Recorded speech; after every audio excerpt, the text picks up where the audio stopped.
Friends এখানে আমার আছে 250 মটর ভিজা আর 250 মতো আলু। আমি আলু কেটে নিয়েছি, রাতে মটর ভিজিয়ে রেখেছিলাম।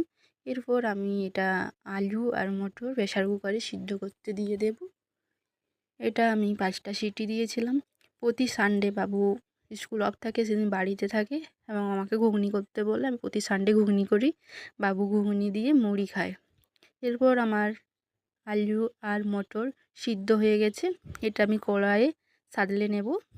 প্রথমে আমি দিয়ে দিচ্ছি সর্ষের তেল, তারপর আমি 2টা পেঁয়াজ কেটে রেখেছিলাম, সেই 2টা পেঁয়াজ আমি একটু লাল লাল করে ভেজে নেওয়ার পর একটা টমেটো কেটে রেখেছিলাম, সেই টমেটোটা দিয়ে একটু ভেজে নেব। এরপর আদা রসুন আর কাঁচা লঙ্কা পেস্ট করে রেখেছিলাম, সেটা দিয়ে একটু কষিয়ে নেব। এরপর হলুদ গুঁড়ো, লঙ্কা গুঁড়ো, জিরা গুঁড়ো আর স্বাদ মতো লবণ দিয়ে এটা কষিয়ে নেব। এটা কষানো হয়ে গেলে সিদ্ধ করে রাখা মটর আলু দিয়ে একটু কষিয়ে নেওয়ার পর আমি জল দিয়ে দেব এবং ফুটে আসলে আমি এখানে ধনে পাতা আর কাঁচা লঙ্কা চিড়ে দিয়ে নামিয়ে নেব। যারা যারা ঘুগনি দিয়ে মুড়ি খেতে ভালোবাসো অবশ্য কমেন্ট করো।